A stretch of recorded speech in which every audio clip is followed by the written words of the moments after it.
Okay, so good morning, Precious. Good morning.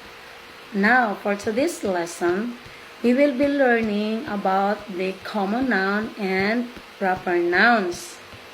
Objectives: recognize common noun and proper noun in a simple sentences. Are you ready now to listen? Yes. Okay, what is noun? A noun is a person, an animal, a place, and things. Okay, so there are two types of nouns. These are, what are the two types of noun? Common noun and proper noun. Okay, what is common noun? Common noun is a name of a person and an animal and a place and things. Okay, louder. Okay, so it does not start with a capital letter unless used at the beginning of a sentence. Okay, for example of a common noun. Person. Example of common noun person. Give me the example. Teacher. Teacher. Doctor. Boy, dad. Okay. Okay, so common noun don't have specific name, so they start with a small letter, right? Okay, diba? Small letter. Okay, so another example of common nouns. Naming things like Book, pen, bag, computer. okay, so book, mobile phone, shoes, electric fan. Those are the examples of okay, things. Okay, so they don't have specific name. So they just start with a small letter. Okay. Another example of common noun. Naming the animals. Tiger, elephant, dog, cat. Okay, so like dog, cat, bird, horse, chicken. So they don't have specific name. So they just start with a small letter. Another example of common noun like places. Shop, beach, school, park. Okay, so places like school, church, plaza, so they don't have specific name. So they just start with a small letter. Okay. Now, what is proper noun? Proper noun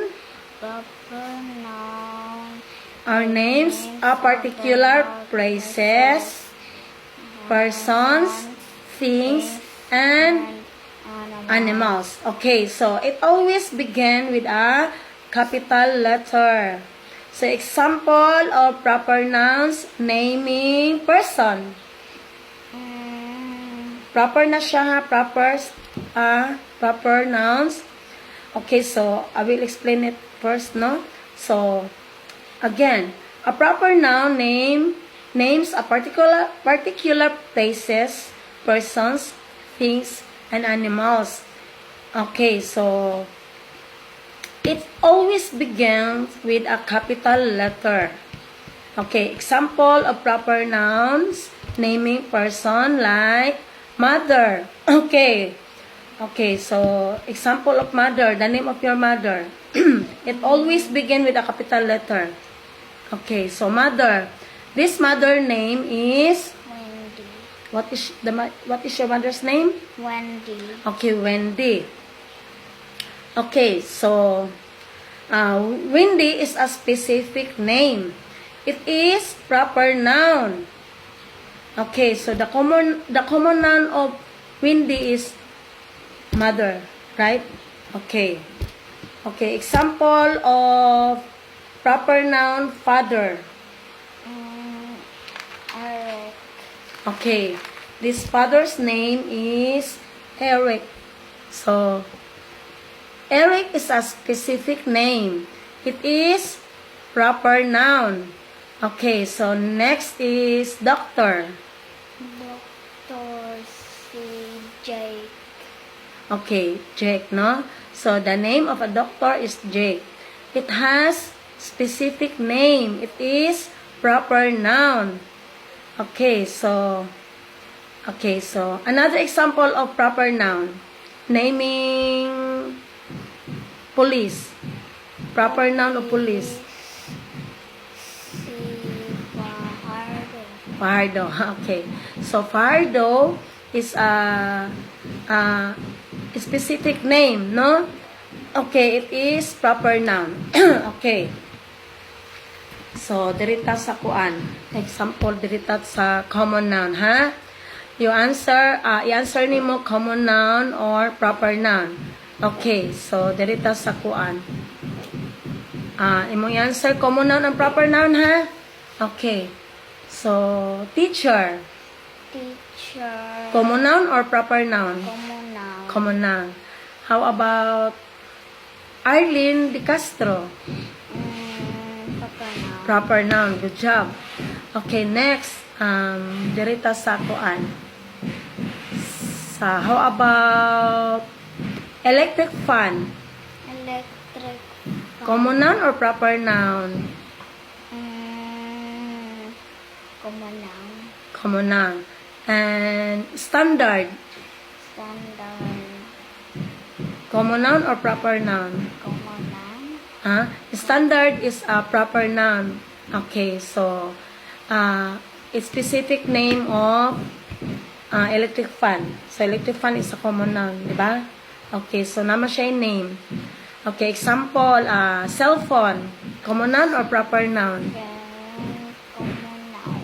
Common noun. No, cell phone is a thing. So, common noun. And Oppo. Upo.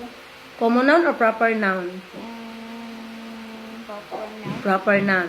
Okay, so dito sa places, no? Places. Okay, so church. Church. Proper noun. Church? Ice. Common noun. Common noun ang church, no? How about Iglesia ni Cristo? What? Common noun or proper noun? Proper noun. Proper noun. Good. Dito sa kuan. Dito sa sa animals, no? Dog. Common noun or proper noun? Common noun. Okay, so bingo. Bingo. Proper noun. Proper noun. Okay, so bingo, it is a specific name of dog. Dog is common noun. And bingo is a proper noun. So, understand? So, nakasabot na ka. So, okay, yobod ko. Okay, so, again, what is a noun? Noun is a name of a person, a place, thing, and animal. and what are the two types of noun? Common noun and proper noun. Okay, very good. Understand? So, imo gining ikuan ha, dili na mo ikalimtan ang gitudo ni teacher kay mogawas ni sa inyong ang English 3. Ha? Okay. Done. Yobot jud ko. Huwag man na ba ang